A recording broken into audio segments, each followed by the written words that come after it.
Hello everyone, and welcome back to some more When the Night Comes. So we're just gonna keep going. I almost said pick up right where we left off, but I feel like I said the last episode, so we're just gonna keep going. Okay, so we had a choice to make regarding the demons. So you have or don't move. Let's just go with you have. It seems less aggressive. Okay, so you have. You've been expecting me? Oh, he's so cute. I watch as his cheeks darken, his gaze dropping to the grass. Well, people talk, and I listen.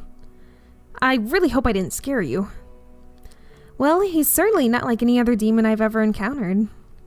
The not trying to kill me helps. You didn't. It's okay. You sure? I'm kinda used to startling people here. I promise. I've seen scarier. He laughs, his tail flickering. I'm certain you have. I feel no threat from him, and his aura is calm, if not a little skittish. He's hard to read, and that's frustrating, but not necessarily alarming. So, what's your name? The demon exhales sharply, apparently relieved that I'm making conversation rather than contemplating killing him.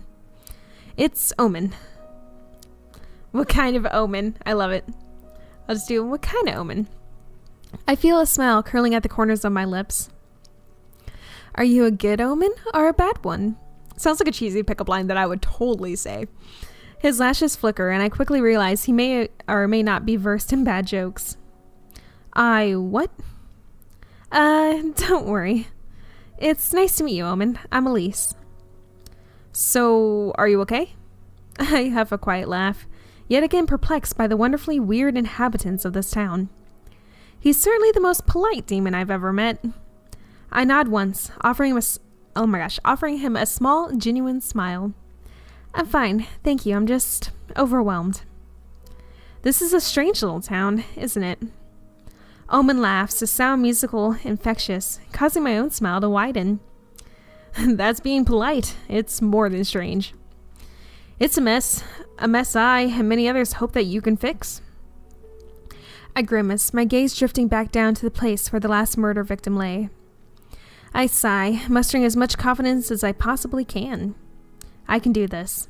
I can solve these murders. So, no pressure then. Omen shrugs playfully, his pale cheeks flushed in a charming shade of pink as I catch his gaze. No pressure at all. Welcome to Linares. We did the end of chapter. Wow, I should have really just finished that last episode. Whoops, my bad. Anyway, time to start chapter 2, Into the Darkness. So this is all brand new to me. I only did chapter 1 on my own, and I'm so excited if you can't tell. Okay, so introducing relationship points. Oh my god, yes. So, just for the sake of this, we gonna flirt with everyone, because I follow the devs on Tumblr and everything and Twitter. Oh, I didn't read that. My bad. But apparently it doesn't really matter if you flirt with everyone in this chapter. So we're just going to be a player, and we're going to do that. So I make it to the enforcement headquarters. I got to take my earbud out again. Enforcement headquarters with time to spare after August's thinly veiled threat about tardiness yesterday. After a terrible night's sleep on scratchy sheets, I couldn't possibly feel less ready to face my less than friendly superior. I raise my fist to knock on the door, but the muffled conversation that I hear coming from inside has me hesitating. It sounds heated, and I glance at the clock on the wall behind me to check the time. I have 1 minute before I'm sure General Wilhelm will admonish me for being late. So, I take a deep breath and I knock. The voices stop suddenly. I hear a clack of heels, and then... Yes? Oh, it's you. Also, if I don't do people's voices like the same as I did in the first few episodes, my bad, I have the memory of a goldfish. Yep. They quickly glance at the clock, brushing a stray mauve curl behind their ear. Well, you're on time at least. Congratulations. I know it's terribly cozy out there, but please, come in. Aw, I love his office. Or their office, my bad.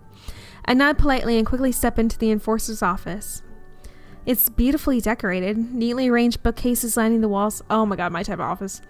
Laden with a collection of trinkets and tomes that possibly rival Ezra's. There's a huge desk in the middle that's positively overflowing with reports and letters, a half-empty ink pot, and elegant sapphire quill poised and ready. My bad. They use so many fancy words, and I'm not that fancy in my day-to-day, so my bad. Then, as if I'm experiencing a rather vivid case of deja vu.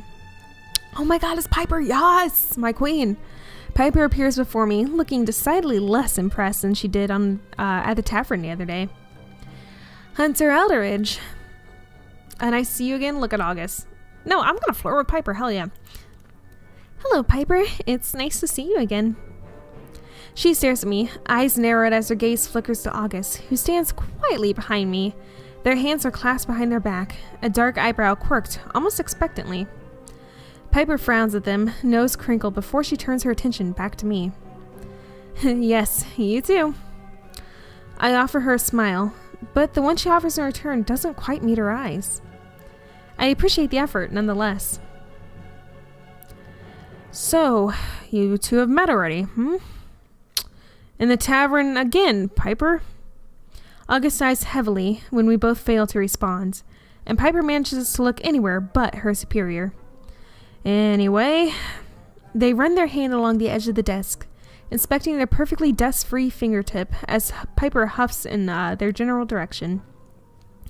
I know you have very important business to attend to, but I'm not finished with you yet, Wilhelm. Is that so? I've given you your mission. You've complained about it. Loudly. So, pray tell, Major, what else could there possibly be? Piper flinches, and I see her demeanor shift, her admirable determination withering and dying as that word rolls off August's tongue. A harsh reminder of her demotion, one that clearly stings. I wonder if I'll ever get the chance to ask her about it, to finally know what exactly she did that warranted her being made such an example of. Nice, August. Real nice. You quite literally cut the tension in here with a dull-bladed dagger. It's not awkward at all. We have a meeting, General. August sighs, glancing at Piper almost guiltily. Piper, almost guiltily, but the sorry expression fades the second she meets their gaze. Yes, we do. Is that everything for today, merry man? She growls, a quiet rumble through clenched teeth. Is that... I wasn't asking... They take a deep breath, pinching the bridge of their nose between a forefinger and thumb, utterly exasperated. You're dismissed for today, merry man. They stare each other down, and I wonder how the hell they ever managed to become one of the most successful elimination teams in all of Eskara. I've heard countless weird and wonderful stories about their partnership, of Piper's unparalleled strength and August's unmatched intelligence. But here, now, all I see is a dispirited hunter and an impossibly tired enforcer. Harry is on his way. I suggest that you depart quickly. She blanches at that, and I can almost see her admitting defeat, her shoulders relaxing, the fur on her brow fading. Fine, I'll go and look for your possibly a small chimera, but it's possibly a big fucking cat. One day you'll have to stop punishing me, you know. Piper grabs a set of expensive-looking daggers from a chair in front of their desk, strapping them on her back with haste. Also, I'm going to take a real quick break and drink some of my tea. So much better. I have this okay, quick break. I have this salted caramel tea, and I put a lot of honey in it, and I especially do that whenever I'm recording these visual novel stuff, because you have to do so many voices and you switch so fast between them that it really does damage on your lungs. Or not your lungs, your throat? Yes, kind of the same thing. Okay, anyway, back to the game. So thank you for letting me do this tangent. She pauses in front of me, and those dark eyes soften as she meets my gaze. See you around, Hunter. Enjoy your important meeting, and remember what I said. Another glance at August, and they suddenly become interested in studying their perfectly manicured nails. Foot. Arse. With a wink, she spins to face August. She squares up at them playfully, the enforcer towering above her, still uncaring, unbothered. Twat? Oh my gosh, I love her. And with that, she turns on her heel and slams the door so hard it shakes in its frame. August walks around the back of their desk, practically falling into the well-used leather chair. Oh, I love these little images so much. I scan the piles upon piles of paperwork that litter the wood, taking in the countless reports and letters, scribbled diagrams, and gruesome drawings. Oh, they're so cute. I keep saying that about everyone, but everyone in this game is like super cute. But they are more handsome, I would say. I get the impression that August is in over their head. Oh my gosh, I can't talk. Disorder of all this information making my fingers twitch. They watch me carefully, stifling a yawn with a trembling hand. I know. Trust me, I know. As much as I hate to admit it, we've got nothing. As of right now, I suspect everyone in this town, as should you. Though I may not really know them just yet, I sense that this kind of vulnerability I'm seeing is rare. August doesn't strike me as the type to admit defeat so easily. And something more serious than usual, stress of the job, seems to be lingering under the surface. After what I saw back at Ezra's shop, I can't help but wonder what they were like before all this. The way the young witch looked at them. Pity. Ezra pitied August. Another heavy sigh, a noise I suspect I'll be hearing often, and August huffs a quiet laugh. They relaxed back in their chair, and for the first time since we met, they seemed to let their guard down. I don't know why Harry decided that you were the right person for this job, above all others, but I trust him implicitly. So whatever plan he has for you, we better make it work.